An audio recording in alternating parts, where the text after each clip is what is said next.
अस्सलाम वालेकुम friends, welcome to my plant world. Friends, आज मैं आपके साथ अपना एक खूबसूरत सा प्लांट आयरसीन का प्लांट शेयर कर रही हूँ।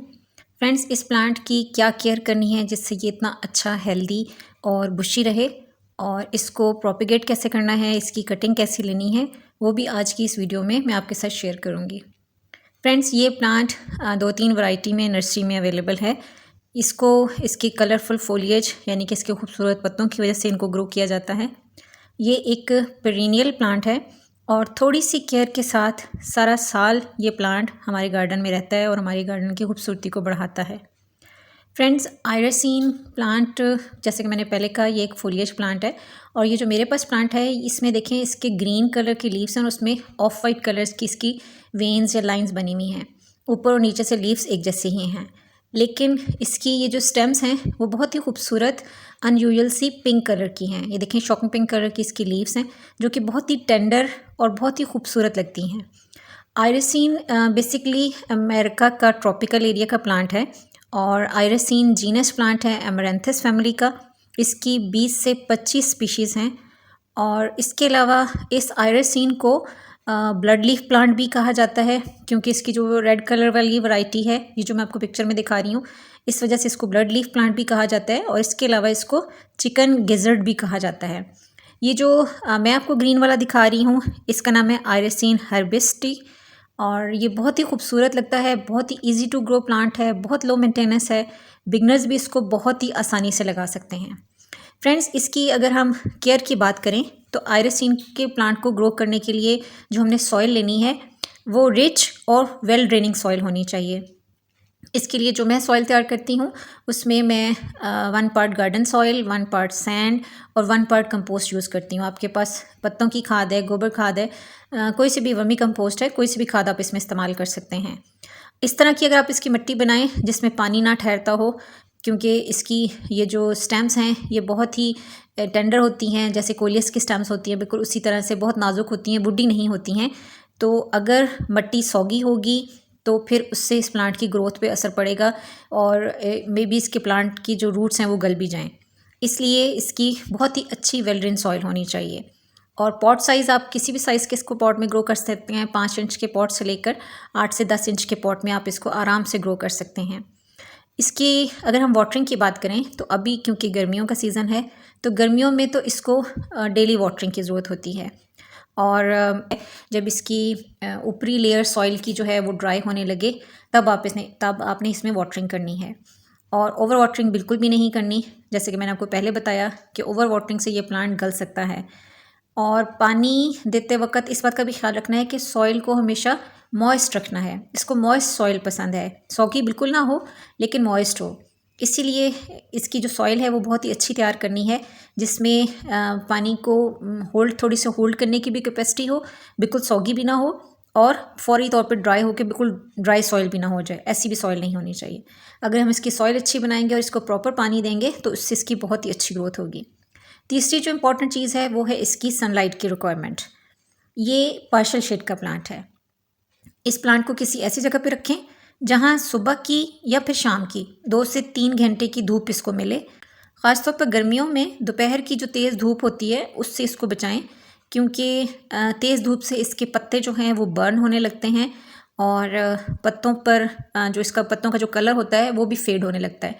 इसके जो ब्राइट कलर इस वक्त आपको नज़र आ रहे हैं, ये इसको पार्शियल शेड में रखने की वजह से ही हैं, जहाँ पर इस पर छन कर फिल्टर धूप आती है, फिल्टर रोशनी आती है, उसी से इसकी बहुत ही अच्छी ग्रोथ हो रही है। अगर हम पूरे फुल शेड में रखेंगे, ब्राइट लाइट इसको नहीं देंगे, तो फिर ये प्लांट लैगी होने लगेगा। और जब लैगी होने लगे तो फिर डी शेप होने लगता है। तो डी शेप जब ये प्लांट होने लगे तो आप इसको प्रून करते रहें। अभी मेरा ये प्लांट डी शेप नहीं है, लेकिन मैंने क्योंकि इसकी कटिंग्स आपको ग्रो करना बतानी है तो इसलिए मैं इसको प्रून कर रही हूँ। इसकी आप इस तरह की कटिंग्स ले सकते हैं जो कि 4 से 5 इंच तक की कटिंग हो। और जहाँ जहाँ से आपको लग रहा है कि आपका प्लांट थोड़ा सा डी शेप हो रहा है, आप उसको शेप में रखना चाह रहे हैं, वहाँ वहाँ से इसकी आप कटिंग्स ले सकते हैं। इसकी अच्छी बात यह है कि इसकी कटिंग्स को तकरीबन हम सारा साल ही ग्रो कर सकते हैं और आसानी से इसकी कटिंग्स ग्रो हो जाती हैं। पानी में भी इसको बहुत आसानी से ग्रो किया जा सकता है और इसके अलावा इसको सॉइल में भी बहुत आसानी से लगाया जा सकता है। सिर्फ नवंबर, दिसंबर और जनवरी जब ज़्यादा ठंड होती है तब इसकी कटिंग्स ना लगाएं। अदरवाइज़ आप इसको फरवरी से सितंबर तक किसी भी टाइम पे इसकी कटिंग्स को लगा सकते हैं और बहुत आसानी से इसमें रूटिंग हो जाती है। कि इसकी जो नीचे वाली कटिंग्स हैं, सॉरी लीव्स हैं इसके नीचे वाले, इन लीव्स को हमने रिमूव कर देना है और जितने भी इसके लीव्स हैं वो सभी रिमूव कर दें, सिर्फ उसके ऊपर के टॉप के जो 2-3 लीव्स हैं उनको रहने दें। वैसे तो अगर आप सिर्फ नीचे के भी 3-4 लीव्स उतार देंगे और बाकी ऊपर वाले रहने भी देंगे तो भी इसमें रूटिंग हो जाएगी, लेकिन अभी थोड़ा सा मौसम क्योंकि गर्म हो रहा है तो रूटिंग में हो सकता है थोड़ी सी प्रॉब्लम हो, तो इसलिए हम इसके मेजॉरिटी लीव्स उतार देंगे, सिर्फ ऊपर वाले 2-3 लीव्स जो हैं वो रहने देंगे। इस तरह से मैं इनके सारे जितनी भी मैंने कटिंग्स ली हैं, मैंने तो थोड़ी सी कटिंग ली हैं, लेकिन आप जब भी कटिंग्स लगाएं तो ज़्यादा सारी कटिंग्स लगाएं और फिर एक ही पॉट में जब आप बहुत सारी कटिंग्स ग्रो करेंगे तो बहुत ही बुशी लगेगा। तो फ्रेंड्स ये मैंने 4 इसकी कटिंग्स ली हैं, इनमें से 2 कटिंग्स को मैं सॉइल में ग्रो करूँगी और 2 को मैं इसमें पानी में लगाऊंगी। पानी में भी बहुत आसानी से इसमें रूटिंग आती है और पानी में इसकी कैसे रूटिंग होती है उस पर ऑलरेडी मैं एक शॉर्ट वीडियो अपलोड कर चुकी हूँ, उसका लिंक भी मैं डिस्क्रिप्शन में दे दूँगी। और हफ्ता 10 दिन के अंदर ही इसमें पानी में रूट्स आ जाती हैं और जैसे ही इसमें पानी में रूट्स आ जाएं तो आप इसको इजीली सॉइल में शिफ्ट कर सकते हैं। और इसमें पानी में रखने के बाद आपने इसको किसी शेडी एरिया में रखना है, ऐसी जगह पर नहीं रखना जहाँ पर पानी पे धूप आए, क्योंकि अगर इस पर धूप आएगी तो पानी गर्म हो जाएगा और फिर इसमें रूटिंग नहीं होगी। तो इसमें पानी में इसकी कटिंग को लगा के आपने इसको शेड में ही रखना है। और इसी तरह से ये जो बाकी 2 कटिंग्स हैं जिनको मैं सॉइल में ग्रो कर रही हूँ, इसके लिए जो मैंने सॉइल ली है ये सिंपल सॉइल है जिसमें सिर्फ गार्डन सॉइल और सैंड है। और इसमें अब मैं इसके जो 2 नोड एरिया हैं एटलीस्ट इनको मैं सॉइल में जाने चाहिए ताकि इनमें रूट्स आ जाएं। और अगर एक इसका पॉइंट भी सॉइल में चला जाता है तो भी रूट्स आ जाती हैं, लेकिन बेहतर यह है कि 2 नोड एरियाज़ जो हैं वो इसके सॉइल में जाने चाहिए, तो फिर ज़्यादा जल्दी इसमें रूटिंग हो जाएगी। और आप अभी तो ऐसा मौसम है कि हम इसको विदाउट रूटिंग हार्मोन इसको ग्रो कर सकते हैं, लेकिन अगर आपके पास कोई रूटिंग हार्मोन है तो आप वो भी लगा सकते हैं। अगर आपके पास एलोवेरा है तो एलोवेरा को भी लगा सकते हैं, उससे भी ज़्यादा अच्छी और जल्दी रूटिंग होगी। इस तरह से बस हमने इसको लगा के और इसके बाद इसमें वाटरिंग कर देनी है। वाटरिंग करने के बाद इसको भी हमने शेड में ही रखना है। हफ्ता 10 दिन तक इसको शेड में ही रखना है। जब आपको इसकी ऊपर से न्यू लीव्स की ग्रोथ स्टार्ट होना नज़र आना शुरू हो जाए तो फिर आप इसे पार्शियल शेड में रख सकते हैं, अदरवाइज़ इसे अभी आपने फुल शेड में ही रखना है। तो इस तरह से बहुत आसानी से हम एक प्लांट से बहुत सारे प्लांट्स जो हैं वो तैयार कर सकते हैं।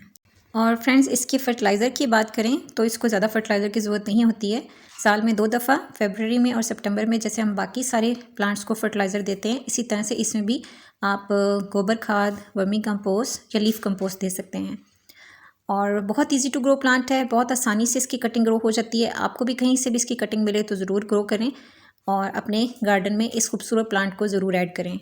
आई होप फ्रेंड्स आपको आज की ये वीडियो अच्छी लगी होगी। अगर वीडियो अच्छी लगे तो इसे लाइक करें और अगर आप मेरे चैनल पे न्यू हैं तो मेरे चैनल को सब्सक्राइब करें। Thanks for watching.